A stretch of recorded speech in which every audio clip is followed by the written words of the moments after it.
भगवान शिव कहते हैं गरीबी से मुक्ति के लिए इन 3 बातों को किसी को ना बताएं। दोस्तों, आज हम आप सभी को एक कथा सुनाने जा रहे हैं जिसे सुनने मात्र से आपके जीवन में सुख संपत्ति और धन की वर्षा होगी। तो चलिए कथा को शुरू करते हैं। भगवान शिव माता पार्वती से कहते हैं यह 3 बातें मानव को कभी किसी दूसरे को नहीं बतानी चाहिए। जो मानव यह 3 बातें नहीं बताते वह कभी गरीब नहीं रहते। फिर माता पार्वती कहती हैं कि हे प्राणनाथ, वह कौन सी 3 बातें हैं जिसे जान लेने से इंसान को कभी दुखों का सामना नहीं करना पड़ेगा। फिर भगवान शिव कहते हैं कि हे देवी, आज मैं पृथ्वी लोक पर एक सन्यासी का रूप धारण करके यह 3 बातें बताने जा रहा हूँ। कृपया आप इस कहानी को ध्यान से सुने। अगर आप यह कहानी सुन रहे हैं तो पूरा जरूर सुने। इस कथा को आधा अधूरा नहीं छोड़ना चाहिए, इसीलिए इस कथा को पूरा सुने। आप पर भोलेनाथ की कृपा सदैव बनी रहे। भगवान शिव पृथ्वी लोक पर एक सन्यासी के रूप में आते हैं। आज की इस प्यारी सी कहानी की शुरुआत करते हैं। प्राचीन समय की बात है। एक नगर में एक धनवान सेठ रहता था। उसके घर में किसी चीज की कोई कमी नहीं थी और उसका व्यापार बहुत ही अच्छा चल रहा था। उसकी पत्नी भी बहुत ही ज्यादा खुश रहती थी क्योंकि सेठ हर महीने उसके लिए नए नए उपहार और गहने खरीदता था और सेठ अपनी पत्नी की हर छोटी बड़ी बात का बहुत ध्यान रखता और उसे प्रसन्न रखा करता था। तो प्रिय दोस्तों, सेठ के घर के बगीचे में एक बट का वृक्ष था। उस बट वृक्ष के नीचे सन्यासी अपना आसन बिछाकर ध्यान किया करते थे। सेठ और सेठानी दोनों सन्यासी की बहुत सेवा करते थे और उसकी देखभाल करते थे क्योंकि वह सन्यासी कई सालों से उस बट वृक्ष में रह रहे थे। सेठ हर रोज सन्यासी को अपने घर का भोजन देते थे और सन्यासी भी उनसे बहुत प्रेम करते थे। भगवान शिव जो सन्यासी थे वह बहुत खुश थे क्योंकि उन्हें किसी चीज के लिए कहीं और जाना नहीं पड़ता था। सेठ और सेठानी हर रोज उनको स्वादिष्ट भोजन खिलाते थे। तो प्रिय दोस्तों, सेठ की पत्नी बहुत ही सरल और भोली स्वभाव की थी। उसकी आदत थी कि वह हर बात बाहर वालों को बता देती थी। एक दिन सेठ की पत्नी ने अपने पति से पूछा, पिया जी, आपका व्यापार कैसा चल रहा है? आप कैसे इतना मुनाफा कमाते हो? दोस्तों, अपनी पत्नी का ऐसा सवाल सुनकर सेठ ने सारी बात अपनी पत्नी को बता दी। सेठ ने कहा, मैं अनाज का धंधा करता हूँ। मैं चंबल की घाटी से अनाज खरीदता हूँ और उसे महंगे दामों में बेच देता हूँ। तो प्रिय दोस्तों, अपने पति की यह बात जानकर सेठानी बहुत प्रसन्न हुई। उसने सोचा, मेरे पति तो बहुत ही बुद्धिमान है। यह बात तो सारे नगर वालों को पता होनी चाहिए कि मेरे पति इतने बुद्धिमान हैं और इतना ज्यादा धन कमाते हैं। तो प्रिय दोस्तों, सेठ की पत्नी ने पूरे नगर में यह बात फैला दी कि उनके पति इस तरीके से पैसा कमाते हैं। अब क्या था, नगर के कुछ लोगों को जब यह बात पता चलती है कि सेठ किस प्रकार धन अर्जित करता है तो वे सभी भी अनाज का धंधा करने लगते हैं। तो प्रिय दोस्तों, नगर के बहुत से लोग अनाज का व्यापार शुरू कर देते हैं। सेठ जो पहले कम दाम में अनाज खरीदता था, अब वही अनाज महंगे दामों में बिकने लगा है। सेठ का धंधा थोड़ा कम चलने लगता है, उसे मुनाफा नहीं होता और धीरे धीरे वह गरीब होता जाता है। सेठ का पूरा धंधा बैठ जाता है। यह देखकर वह बहुत चिंतित और दुखी हो जाता है। तो प्रिय दोस्तों, एक दिन की बात है। सेठ अपने व्यापार की परेशानी से तंग आकर बगीचे में बैठा था। तभी भगवान शिव जो सन्यासी के रूप में थे वहां पर आते हैं और सेठ से कहते हैं कि सेठ जी, क्या बात है, आज आप कुछ परेशान लग रहे हैं। तब सेठ बताता है कि हे संत महात्मा, मेरा व्यापार बहुत ही मंदा चल रहा है, मुनाफा बहुत कम हो गया है। नगर के बहुत से लोगों ने अनाज का धंधा शुरू कर दिया है, जिससे मेरा धंधा बैठता जा रहा है। भगवान शिव जो सन्यासी थे, सेठ की बातें सुनकर कहते हैं कि हे सेठ जी, क्या आपने किसी को बताया था कि आप किस प्रकार से अपना धन अर्जित करते हैं, किस प्रकार आप अपनी जीविका चलाते हैं? तब सेठ कहता है कि हाँ संत महात्मा, मैंने अपनी पत्नी को सारी बात बताई थी। वह मुझसे पूछ रही थी कि आप इतना धन कैसे कमाते हैं। तब मैंने ही उसे बताया था कि मैं अनाज का व्यापार करके धन अर्जित करता हूँ। तो प्रिय दोस्तों, सन्यासी को सारी बात समझ में आ जाती है। सन्यासी कहते हैं कि सेठ जी, आपने बहुत बड़ी गलती कर दी है। आपको सेठानी जी से यह बातें नहीं करनी चाहिए थी। आज मैं आपको एक कहानी सुनाता हूँ और इस कहानी के माध्यम से बताऊंगा कि चाहे कितना भी करीबी इंसान हो, पर यह 3 बातें कभी किसी को नहीं बतानी चाहिए। इससे गरीबी आपके आसपास भी नहीं भटकेगी।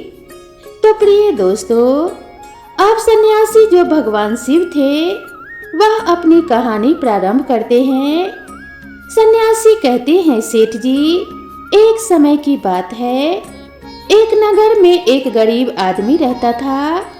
वह इतना ज्यादा गरीब था कि वह अपने परिवार के लिए ठीक से भोजन भी नहीं जुटा पाता था।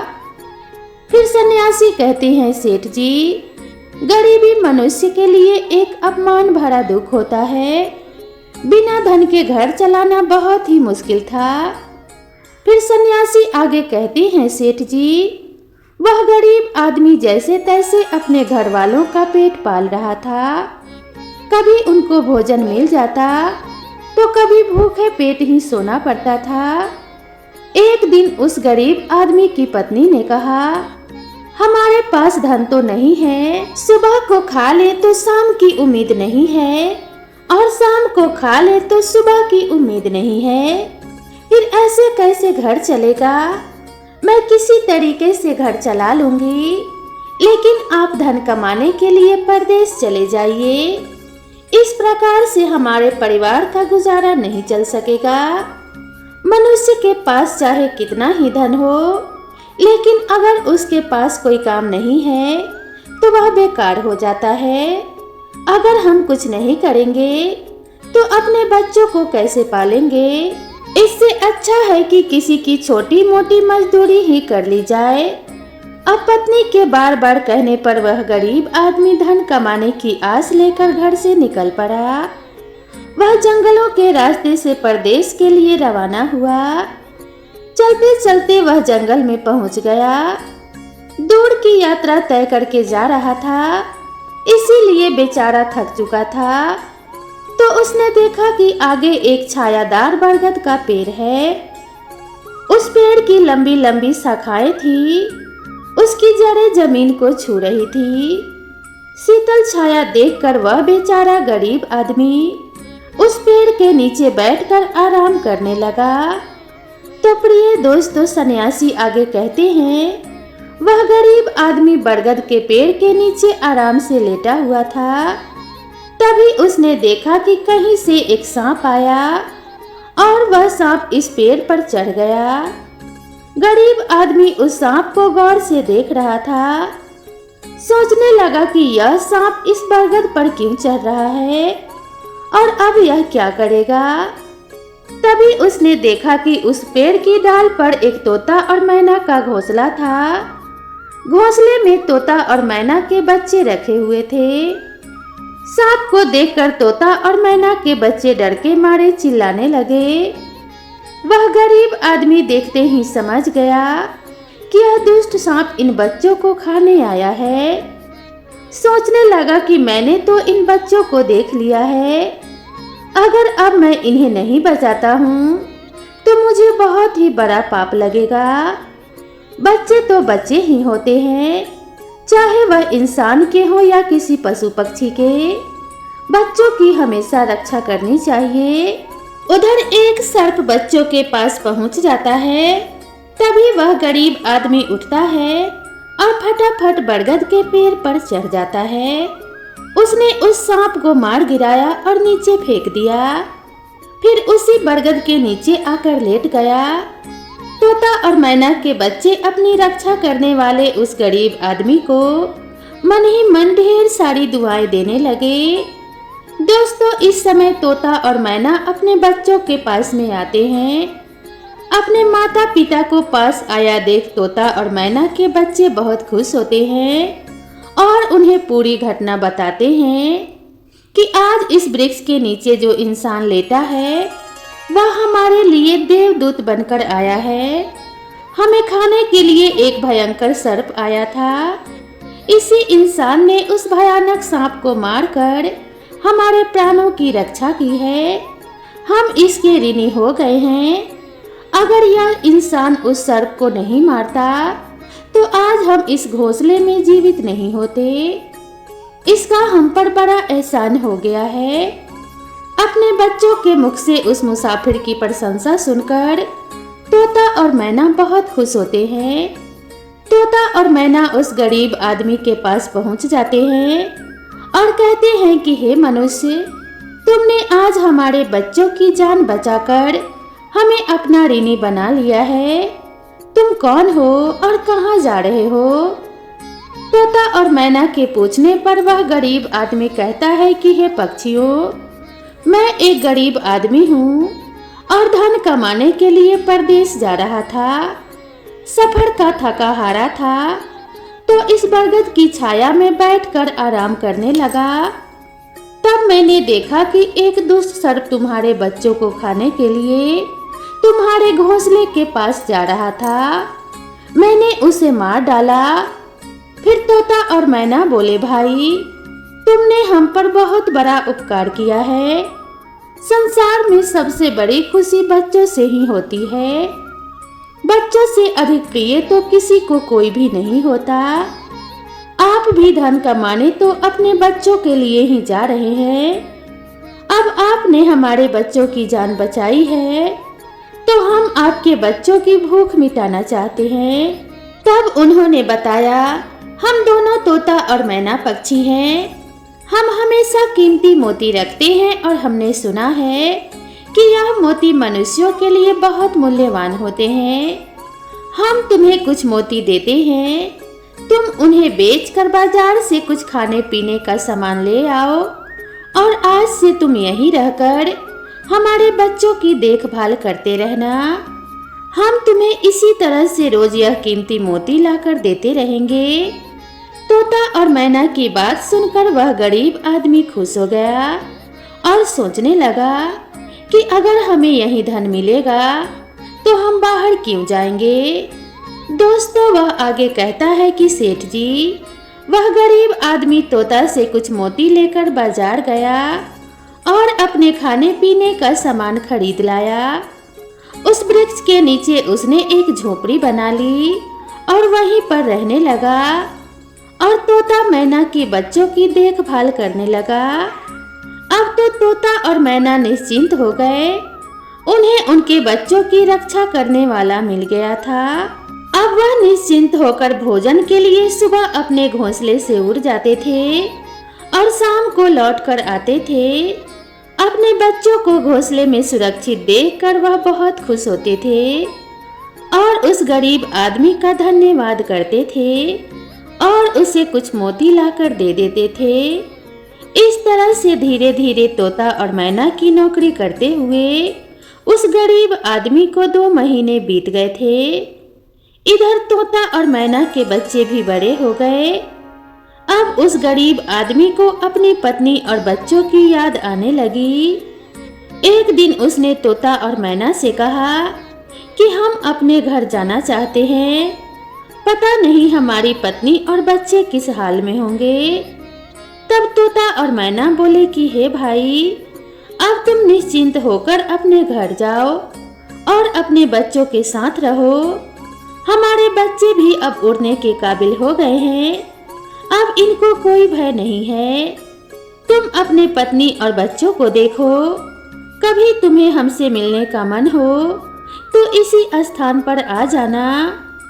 दोस्तों, इतना कहकर वह तोता और मैना उस गरीब आदमी को ढेर सारे मोती दे देते हैं। अब वह गरीब आदमी उन मोतियों को अपने साथ लेकर अपने घर चला जाता है। उसने वह मोती अपने पत्नी को दिखाए तो उसकी पत्नी बहुत प्रसन्न हुई। उसने पूछा कि हे पतिदेव, तुम यह कीमती मोती कहाँ से लेकर आए हो? तब उस आदमी ने बताया कि हे प्यारी पत्नी, मैं बीते 2 महीने से एक तोता और मैना की नौकरी कर रहा था। उन्होंने ही मुझे यह कीमती मोती दिए हैं। यह मोती बहुत ही कीमती और अनमोल हैं। इन्हें बेचकर हम अपना घर और बड़ा बनवाएंगे, अपने बच्चों को अच्छे वस्त्र लाकर देंगे और तुम्हारे लिए भी नए नए गहने बनवाएंगे। प्रिय दोस्तों, भगवान शिव सन्यासी रूप में कहते हैं कि हे सेठ जी, अब वह आदमी उन मोतियों को बेचकर बाजार से अपने घर का सारा जरूरी सामान ले आया और अपना नया घर बनवाने लगा और वह आराम का जिंदगी जीने लगा। दोस्तों, उस नगर के राजा प्रताप सिंह एक अजीब रोग से ग्रसित हो गए। नगर में दूर दूर से बड़े बड़े वैद्य राजा को देखने आए और अपने अपने तरीके से इलाज शुरू कर दिया, लेकिन राजा के स्वास्थ्य में कोई सुधार नहीं हुआ। जब किसी के इलाज से राजा ठीक नहीं हुए तो एक वैद्य ने राजा से कहा कि महाराज, आपकी जिंदगी बच सकती है अगर आपको तोते के बच्चे का मांस मिल जाए तो आप हमेशा के लिए ठीक हो जाएंगे। इस प्रकार वैद्य की बात सुनकर राजा प्रताप सिंह ने अपने राज्य में घोषणा करवा दी कि जो कोई तोता लाकर देगा उसे सोने के सिक्के दिए जाएंगे। प्रिय दोस्तों, यह बात धीरे धीरे पूरे राज्य में फैल गई। सब लोग तोते की तलाश में इधर उधर भटकने लगे, पर किसी को भी तोता नहीं मिला। एक दिन गरीब आदमी की स्त्री अपने पड़ोस में कुछ स्त्रियों के साथ बैठकर बातें कर रही थी। कुछ घर गृहस्थी की बातें हो रही थी। बातों ही बातों में तोते की चर्चा छिड़ गई। एक स्त्री बोली, बहन, क्या तुम्हें पता है कि राजा साहब ने तोता का बच्चा लाने का आदेश दिया है? तोता लाना कोई आसान काम नहीं है। जब गरीब आदमी की पत्नी ने सुना कि राजा साहब बीमार हैं और उन्होंने घोषणा की है कि जो कोई उन्हें तोता का बच्चा लाकर देगा उसे सोने के सिक्कों से माला माल कर देंगे। यह सुनकर उस गरीब आदमी की पत्नी ने कहा, अरे बहनों, तोता लाना कौन सी बड़ी बात है? मेरे पति तो 2 महीने तोता और मैना की नौकरी करके आए हैं। वो एक नहीं कई तोता ला सकते हैं। इतना कहने के बाद वह अपने घर चली गई। नगर की स्त्रियों ने उसकी बात सुनी और अपने अपने पतियों से बताई। धीरे धीरे यह बात पूरे नगर में फैल गई। इस बात को राजा ने भी सुना कि उनके राज्य में एक ऐसा व्यक्ति है जो तोता और मैना के पास नौकरी करके आया है। राजा ने अपने सैनिकों को आदेश दिया कि उस आदमी को पकड़ लाओ और उससे कहो कि वह तोता का बच्चा लाकर दे। राजा ने कहा, इसके बदले में हम तुम्हें मुंह मांगा इनाम देंगे। यह सुनकर वह आदमी घबरा गया और बोला, महाराज, आप मेरे प्राण ले लो, पर मैं आपको तोता का बच्चा लाकर नहीं दे सकता। मैंने तो उनकी जान बचाई थी। एक रक्षक कैसे ये कर सकता है? उसके इनकार करने पर राजा प्रताप सिंह बहुत नाराज हुए और बोले, अगर तुमने हमारी बात नहीं मानी और तोते का बच्चा लाकर नहीं दिया तो हम तुम्हारी पत्नी और बच्चों को मरवा देंगे। दोस्तों, फिर भगवान शिव सन्यासी रूप में कहते हैं कि मनुष्य सबसे ज्यादा कमजोर तब पड़ता है जब उसके बच्चों की सुरक्षा की बारी आती है। ऐसे में वह कुछ भी करने को मजबूर हो जाता है। राजा की बात सुनकर वह गरीब आदमी बहुत घबरा गया। उसने सोचा कि अब मुझे किसी भी तरह तोते का बच्चा लाकर राजा को देना ही होगा। वह घर आया और अपनी पत्नी को डांटने लगा कि तुमने यह क्या कर दिया? तुम्हें बिल्कुल भी समझ नहीं है हम क्या करते हैं और कहाँ जाते हैं। तुमने यह बातें नगर की स्त्रियों से क्यों कही? धीरे धीरे यह बात राजा प्रताप सिंह के पास तक पहुंच गई। अब बताओ मैं क्या करूं? जिन तोता और मैना ने हमें खाने को भोजन, रहने को नया घर और पहनने को अच्छे वस्त्र दिए, मैं उनके साथ गद्दारी कैसे कर सकता हूँ? और तुमने यह बात उन महिलाओं को बताकर बहुत बड़ी भूल की है। वह व्यक्ति कहता है कि प्रिय, अपने घर की कुछ बातें दूसरों से कभी नहीं कहनी चाहिए। पहली बातें आपके घर में कितना धन है और आपकी कमाई का स्रोत क्या है, यह बातें हमें दूसरों से कभी नहीं बतानी चाहिए। दूसरी बात, घर में आपसी प्रेम की बातें, पति पत्नी के प्रेम की बातें बाहर वालों के सामने नहीं करनी चाहिए। तीसरी बात, आपसी लड़ाई झगड़ा मतभेद, मान और अपमान की बातें कभी दूसरों के सामने नहीं करनी चाहिए, वरना लोग हमारी गुप्त बातें जानकर, हमारी कमजोरी को समझकर हमारा फायदा उठाने की कोशिश करते हैं। चौथी बात, अपनी कमजोरी दूसरों के सामने ना बताएं और अपनी उन्नति का राज किसी को ना बताएं। जिन बातों को कहने से आपके परिवार पर दुख आ सकता है, वह बातें कभी बाहर नहीं करनी चाहिए। खासकर उन बातों को अपनी स्त्री से भी ना कहें जिन बातों से घर की मान प्रतिष्ठा नष्ट होती हो, परिवार पर संकट आता हो, किसी की जान जाती हो, परिवार में फूट पड़ती हो या फिर आपके रिश्ते खराब होते हो। क्योंकि कहते हैं कि स्त्रियों के पेट में इस तरह की बातें नहीं पचती हैं। वह गरीब आदमी बोला, प्रिय, तुम्हारी यह एक गलती आज हमारे परिवार को मौत के मुंह में डाल रही है। यदि तुमने इस बात को छुपा लिया होता तो आज हम निर्भय होकर अपने घर में आनंद की जिंदगी जी रहे होते। अब राजा की आज्ञा है तो तोता का बच्चा लाकर राजा को देना ही पड़ेगा, लेकिन ऐसा करने से मैं पापी कहलाऊंगा। जिन बच्चों की मैंने इतने दिन देखभाल की, जिन्हें मैंने मरने से बचाया, अब मैं उन्हें किस प्रकार मौत के मुंह में डाल सकता हूँ?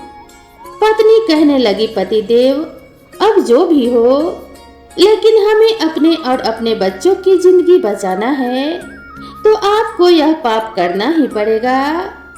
प्रिय दोस्तों, अब तो बड़ा लाचार होता हुआ वह गरीब आदमी जंगल की ओर भारी कदमों से चल देता है। जहाँ वह तोते की बच्चों की देखभाल करता था, उधर जब तोता और मैना और उनके बच्चों ने उस गरीब आदमी को अपने पास आता हुआ देखा तो वह बड़े खुश होने लगे। अपने बच्चों को अत्यंत खुश देखकर तोता और मैना कहने लगे, अरे बच्चों, तुम इतने खुश क्यों हो रहे हो? वह तो तुम में से किसी एक को लेने आ रहा है। तुम में से कौन है जो आज उसके साथ जाकर उसकी और उसके बच्चों की जान बचाएगा? फिर तोता कहता है कि बच्चों, लेकिन एक बात याद रखना, तुम में से जो भी उसके साथ जाएगा वह फिर कभी लौट कर नहीं आएगा। वह नगर के राजा का भोजन बन जाएगा। प्रिय दोस्तों, तब तोता के बच्चे ने पूछा कि आप ऐसा क्यों कह रहे हैं? अपने बच्चे की बात सुनकर तोता कहता है कि बच्चों, यहाँ का राजा बीमार पड़ गया है और वैद्य ने उसे तोते के बच्चे का मांस खाने को कहा है, इसीलिए तुम में से किसी एक को वह लेने के लिए आया है। यदि तुम में से कोई उसके साथ जाने को तैयार है तो वह जा सकता है। तभी उनमें से एक बच्चा कहने लगा कि हे माता पिता, उस आदमी ने ही हम सबकी जिंदगी बचाई है और आज वह आदमी बहुत बड़ी मुसीबत में है। ऐसे में हमें भी उसकी मदद करनी चाहिए, चाहे हमारी जान ही क्यों न चली जाए। लेकिन हम उसके साथ जरूर जाएंगे। उधर वह आदमी उस बरगद के वृक्ष के नीचे आता है और तोता मैना से अपना दुख बताता है। तब तोता और मैना कहते हैं कि हे भाई, तुम चिंता ना करो, हमारे बच्चे तुम्हारे साथ जाने के लिए तैयार हैं। तुम इनमें से किसी एक को ले जाओ। दोस्तों, अब वह गरीब आदमी उनमें से एक तोते के बच्चे को लेकर लौट जाता है और राजा को ले जाकर दे देता है। राजा उस तोते के बच्चे को एक पिंजरे में बंद करता है और अपने नौकर को रखने के लिए कहता है। राजा कहता है कि हम इसे सुबह निकालेंगे और फिर इसके मांस को खा जाएंगे। प्रिय दोस्तों, अब इधर क्या होता है कि राजा प्रताप सिंह का एक बेटा था जो पशु पक्षियों से बहुत ज्यादा प्रेम करता था। उसे यह पता नहीं था कि यह तोता उसके पिता को खाने के लिए उसके पिता के खाने के लिए लाया गया है। वह अपने मित्रों के साथ उसी जगह पर खेल रहा था जहां तोते के बच्चे का पिंजरा रखा हुआ था। राजकुमार ने जब एक सुंदर तोते को पिंजरे में बंद देखा तो वह उसके साथ खेलने लगा। तभी राजकुमार का एक मित्र कहता है, मित्र, तुम इस पक्षी को बाहर निकालो, देखो यह कितना सुंदर है। पिंजरे में इसका रहना बिल्कुल सही नहीं है, हम इसे आजाद कर देते हैं। अपने मित्र की बातें सुनने के बाद राजकुमार ने उस तोते के बच्चे को पिंजरे से बाहर निकाल दिया। जैसे ही वह पिंजरा खोला, तोता का बच्चा आकाश में उड़ जाता है। धीरे धीरे यह बात राजा तक पहुंची कि आपके राजकुमार ने उस तोते को छोड़ दिया है। अब आपके प्राण बचाना बहुत ही मुश्किल है। यह सुनकर राजा को बहुत गुस्सा आया और उन्होंने तुरंत राजकुमार को बुलाया और गुस्से में कहा कि अरे नादान पुत्र, तूने उस तोते के बच्चे को क्यों छोड़ दिया? राजकुमार बहुत घबरा गया और बोला, पिताजी, मुझे क्या पता था कि वह उड़ जाएगा, मैं तो उसके साथ खेलना चाहता था। अपने पुत्र की बात सुनकर राजा को और भी अधिक गुस्सा आया और उन्होंने उसे नगर से निकालने का आदेश दे दिया। दोस्तों, अब राजा के सैनिक राजकुमार को नगर की सीमा से बाहर छोड़ देते हैं। उधर वह तोते का बच्चा अपने माता पिता के पास पहुंचता है और उन्हें सारी बात बताता है कि राजा के बेटे ने उसे आजाद कर दिया है। तोता और मैना ने जब अपने बच्चों को देखा तो कहा, पुत्र, राजा के बेटे ने तुम्हें आजाद तो कर दिया, लेकिन वह खुद संकट में फंस गया है। उसके दुष्ट पिता ने उसे नगर से बाहर निकाल दिया है। अब उसकी जिंदगी की जिम्मेदारी तुम्हारे ऊपर है, तुम जाओ और उसकी मदद करो। प्रिय दोस्तों, तोता राजकुमार की मदद करने के लिए उसके पास पहुंच जाता है। राजकुमार उसे देखते ही पहचान लेता है, यह तो वही पक्षी है जिसे मैंने पिंजरे से आजाद किया था। राजकुमार कहता है, तुम्हारी वजह से मुझे मेरे पिता ने नगर से निकाल दिया है। अब तुम ही बताओ मैं क्या करूं और कहां जाऊं? तोता कहता है, मित्र, तुम चिंता मत करो, तुमने मेरी जान बचाई थी, इसीलिए मैं तुम्हारी मदद करने आया हूँ। तुमने मेरी जान बचाई थी तो अब मैं भी तुम्हारी हिफाजत करूँगा। सुख दुख में अब मैं ही तुम्हारे साथ रहूँगा। दोस्तों, अब राजकुमार खुश हो जाता है क्योंकि उसे कम से कम एक साथी तो मिल ही गया था। अब तोता और राजकुमार दोनों एक दूसरे के साथ नगर में घूमने लगते हैं। चलते चलते वे दोनों एक सुंदर बगीचे में पहुंच जाते हैं। इस बगीचे में वहां के राजा की पुत्री अपने सहेलियों के साथ घूमने आया करती थी। उस राज्य के राजा की कन्या का नाम रूपमती था। राजकुमारी रूपमती बहुत ही सुंदर थी और उसकी खूबसूरती की चर्चा पूरे नगर में होती थी। राजकुमार और तोता उस बगीचे में बैठे हुए थे। तभी वहां की राजा की कन्या रूपमती अपनी सहेलियों के साथ बगीचे में घूमने आती है। राजकुमारी को देखकर राजकुमार वृक्ष के पीछे छुप जाता है और तोता राजकुमारी के सामने पहुंच जाता है। राजकुमारी उस सुंदर तोता को देखकर मोहित हो जाती है। वह उसे पकड़ना चाहती है, लेकिन तोता उसकी पकड़ में नहीं आता। यहाँ राजकुमार राजकुमारी रूपमती की सुंदरता पर मोहित हो जाता है। प्रिय दोस्तों, कुछ समय बगीचे में टहलने के बाद राजकुमारी अपने महल में लौट जाती है। राजकुमार पूरी तरह से राजकुमारी पर मोहित हो गया था। अब तो उसे एक पल भी अच्छा नहीं लग रहा था। तब तोता ने कहा, मित्र तुम चिंता मत करो, तुम जिसे चाहने लगे हो मैं तुम्हें उससे मिलवा दूंगा। राजकुमार बोला, मित्र तुम मुझे किसी भी तरह से उस राजकुमारी से मिला दो, उसके बिना अब मैं नहीं रह पाऊंगा। तोता बोला, मित्र तुम मुझ पर भरोसा रखो, मैं पता लगाकर आता हूँ कि राजकुमारी कहाँ रहती है और तुम उससे कैसे मिल सकते हो। अब तोता राजकुमारी रूपमती के पास जाता है।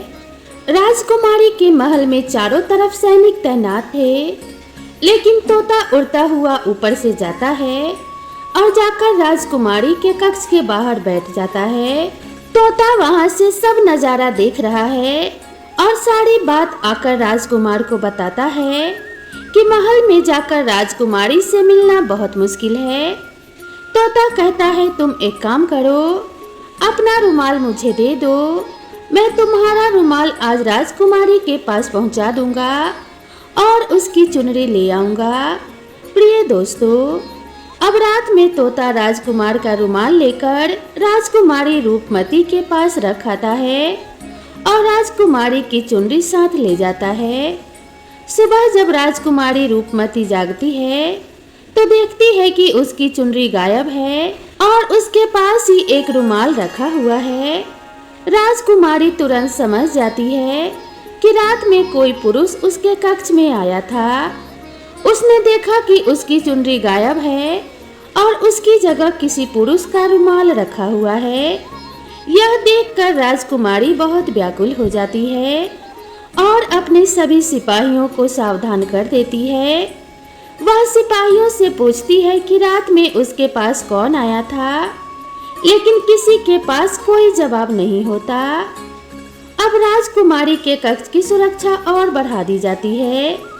दोस्तों, रात में फिर से तोता राजकुमारी के कक्ष में जाता है और अपने मित्र द्वारा लिखी हुई चिट्ठी को राजकुमारी के पास रखाता है। अगले दिन जब राजकुमारी जागती है और चिट्ठी को पढ़ती है तो उसमें लिखा होता है कि राजकुमारी, मैंने जब से तुम्हें देखा है मैं तब से तुम्हारा हो गया हूँ। मैं तुमसे विवाह करना चाहता हूँ।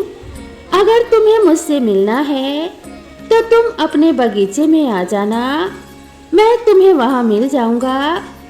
अब राजकुमारी अपने सहेलियों को लेकर बगीचे में जाती है, लेकिन वहाँ उसे कोई पुरुष नजर नहीं आता। वहाँ तो सिर्फ वही तोता घूम रहा होता है जिसे उसने उस दिन देखा था। तोता राजकुमारी से कहता है, राजकुमारी तुम जिसे देख रही हो मैं तुम्हें उससे मिला सकता हूँ, लेकिन पहले तुम मुझे वचन दो कि तुम यह बात अपने पिता से नहीं कहोगी और मेरे मित्र को बंदी नहीं बनाओगी। राजकुमारी ने वचन दिया कि वह उसे बंदी नहीं बनाएगी। मुझे उससे मिलाओ, मैं भी उसे देखना चाहती हूँ कि वह कौन है जो इतनी सख्त पहरे के बावजूद भी मेरे कक्ष में पहुँच गया। तब तोता ने अपने मित्र राजकुमार को बुलाया। दोस्तों, अब राजकुमार भी देखने में बहुत सुंदर था। उसकी सूरत देखकर राजकुमारी भी उस पर मोहित हो गई।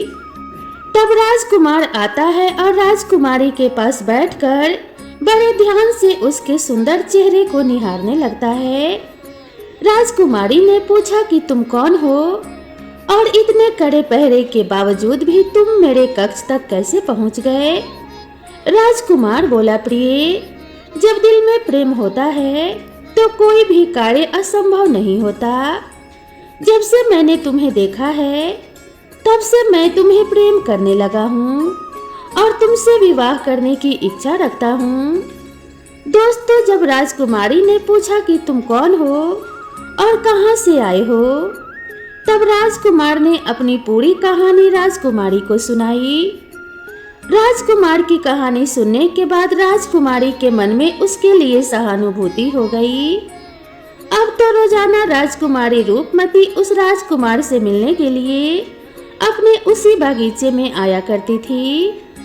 एक दिन राजकुमारी ने कहा कि राजकुमार, मेरे पिता तुम्हारे साथ मेरा विवाह कभी नहीं करेंगे, इसीलिए मैं तुम्हारे साथ भाग चलती हूँ और कहीं दूसरी जगह चलकर हम अपना विवाह कर लेंगे और आनंद पूर्वक रहेंगे। दोस्तों, अब वही होता है।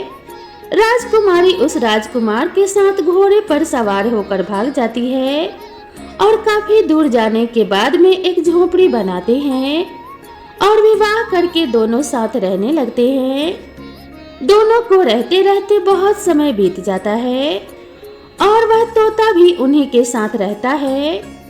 दोस्तों, भगवान शिव रूपी सन्यासी कहते हैं, सेठ जी, उस राजकुमार की झोपड़ी में किसी तरह से आग लग जाती है और उसी आग को बुझाने के चक्कर में उस तोता का एक पंख जल जाता है। तब तोता ने कहा कि देखो मित्र, अब आप अपने घर चले जाएं। अब आपके पिता का गुस्सा भी शांत हो चुका होगा। अब आपके पिता आपसे कुछ नहीं कहेंगे। जब वह आपको अपने बहू के साथ देखेंगे तो वे आपको जरूर माफ कर देंगे।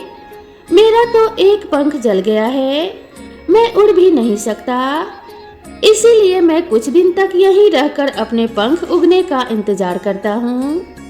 जब मेरा पंख दोबारा उग जाएगा तो मैं आपसे मिलने के लिए जरूर आऊंगा। दोस्तों, इस प्रकार से वह दोनों राजकुमार और उसकी पत्नी अपने नगर के लिए चल देते हैं। चलते चलते रास्ते में एक नदी पड़ती है। उस नदी पर एक नाविक नाव चलाता था। राजकुमार अपनी पत्नी को लेकर नाव में बैठ जाता है। जैसे ही नाव नदी के बीच में पहुंचती है तो राजकुमार देखता है कि एक चूहा बार बार नाव पर चढ़ाता है, लेकिन वह नाविक उसे हटाकर नदी में गिरा देता है। कई बार उस चूहे को नाविक हटा देता था। तब राजकुमार कहने लगा, अरे यह बेचारा इस प्रकार से तो जल में डूबकर मर जाएगा।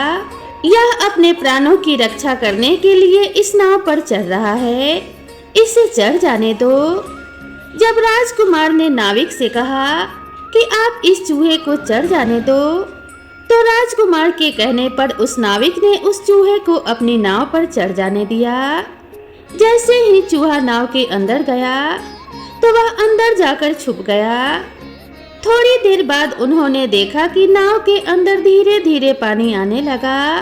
दोस्तों, चूहे ने नाव को काटकर उसमें छेद कर दिया था, जिससे नाव में पानी भरने लगा। जब नाव में पानी भरने लगा तो नाव पानी में डूबने लगा। धीरे धीरे जब नाव पूरी तरह से डूब गया तो इस समय राजकुमारी और राजकुमार पानी में बहने लगे। पानी में बहने से राजकुमार बहुत दूर पहुंच गया और राजकुमारी भी उसी पानी में बहती हुई एक राजा के बगीचे में जा पहुंची।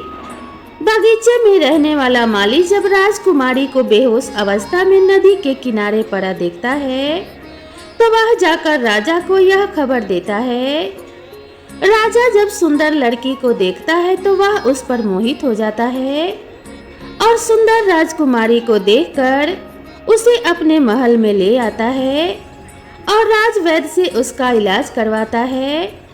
दोस्तों, कुछ दिन बीतने के बाद जब राजकुमारी ठीक हो जाती है तो एक दिन वह देखती है कि राजा उसके करीब खड़ा है। राजा ने पहले ही राजकुमारी रूपमती के चेहरे को निहार रखा था। अब वह राजकुमारी से विवाह करना चाहता था। राजा कहने लगा कि हे राजकुमारी, तुम्हारा भी इस दुनिया में कोई नहीं है। अब तुम हमारी पत्नी बन जाओ, तुम हमारी रानी बन जाओ और हमारे महलों में बड़े आराम के साथ रहो। दोस्तों, अब राजकुमारी रूपमती बहुत ही बुद्धिमान थी। उसने अपने मन में विचार किया कि यदि वह इस समय राजा को विवाह करने से मना करती है तो राजा उसके साथ जबरदस्ती करेगा। इसीलिए उसने राजा से कुछ दिनों के लिए समय मांग लिया। रूपमती बोली, राजा साहब, थोड़े दिन ठहर जाओ, उसके बाद मैं तुमसे विवाह कर लूंगी। अब वह राजकुमारी इसी राजा के महल में रहने लगी और गरीब असहाय लोगों को भोजन करवाने लगी। दोस्तों, उधर अब क्या होता है, उसका जो पति था राजकुमार, जो पानी में बह गया था, वह बेचारा मुसीबत का मारा इधर उधर घूमता हुआ उसी जगह पर भोजन की तलाश में पहुंच जाता है जहां राजकुमारी गरीबों को भोजन कराती थी। वही राजकुमार भी पहुंच गया। राजकुमारी ने उसे देखते ही पहचान लिया और उसकी आंखों में आंसू आ गए। राजकुमारी ने राजकुमार को एकांत में बुलाया और उसे सारी बात बताई। उसने कहा कि हे स्वामी, आप यहाँ आराम से रहिए और इसी राजा की नौकरी कीजिए। जब हमें मौका मिलेगा तब हम यहाँ से भाग चलेंगे। दोस्तों, राजकुमार उसकी बात से सहमत हो गया और राजा का नौकर बनकर महल में ही रहने लगा। राजकुमारी रूपमती की सहायता करने लगा और गरीबों को भोजन परोसने लगा। लेकिन राजा को यह पता नहीं था कि राजकुमार ही उसका पति है। राजा तो उसे अपना नौकर समझता था। दोस्तों, इस प्रकार राजकुमारी रूपमती राजकुमार के साथ पक्षियों को दाना चुगाती थी और गरीबों को भोजन कराती थी। एक दिन वही तोता राजकुमारी के यहाँ दाना चुगने आया। अब उसके नए पंख निकल आए थे। जब उसने दाना चुगा तो राजकुमार और राजकुमारी को पहचान लिया। राजकुमारी ने तोता को देखा तो उसकी आंखों में आंसू झलक आए। उन्होंने तोता को पूरी कहानी सुनाई कि वह इस प्रकार से यहाँ फंस चुके हैं और राजा को भी नहीं पता कि वह पति पत्नी है। तब तोता कहने लगा कि हे राजकुमार, आप चिंता मत करो, आज रात राजा के सभी सैनिक सो जाएंगे, तब हम तुम्हें यहाँ से निकालकर तुम्हारे पिता के घर पहुँचा देंगे। दोस्तों, वही हुआ जो होना था। जब रात होती है तो राजा के सभी सिपाही गहरी नींद में सो जाते हैं। जब सभी सैनिक सो गए तो इस समय राजकुमारी और राजकुमार महल से निकल पड़े। रात के अंधेरे में वे राजकुमार अपने पिता प्रताप सिंह के राज्य में पहुंच गया। राजकुमार अपने पत्नी को साथ लेकर अपने पिता के पास पहुंचा। उन्हें देखकर राजकुमार का पिता बहुत प्रसन्न हुआ। उसे अपनी गलती का बहुत पश्चाताप हुआ कि उसने अपने पुत्र को नगर से निकाल दिया है। उसे यह बार बार एहसास हो रहा था कि उसने अपने पुत्र के साथ बहुत बुरा किया। राजा बार बार अपने पुत्र से क्षमा मांगता है। तब राजकुमार ने बताया कि हे पिताजी, मेरी रक्षा इसी तोते ने की जिसे आप मार कर खाना चाहते थे। इसी तोते ने मेरे प्राण बचाए हैं और मुझे शत्रुओं से छुटकारा दिलाया है।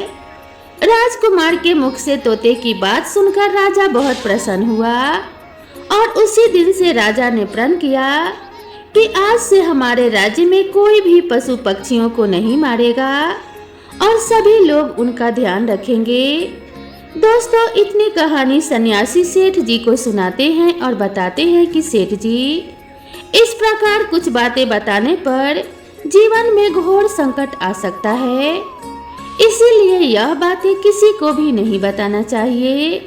जैसे आपने अपने पत्नी को बताया कि आप किस प्रकार से धन अर्जित करते हैं और आज आपका व्यापार खतरे में आ गया।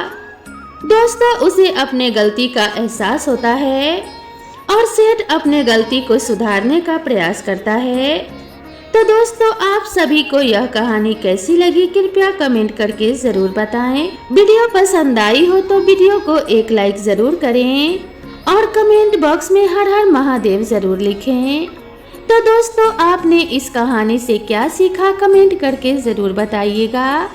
तो मिलते हैं इसी तरह की नई और ज्ञानवर्धक कहानी के साथ। तब तक के लिए नमस्कार।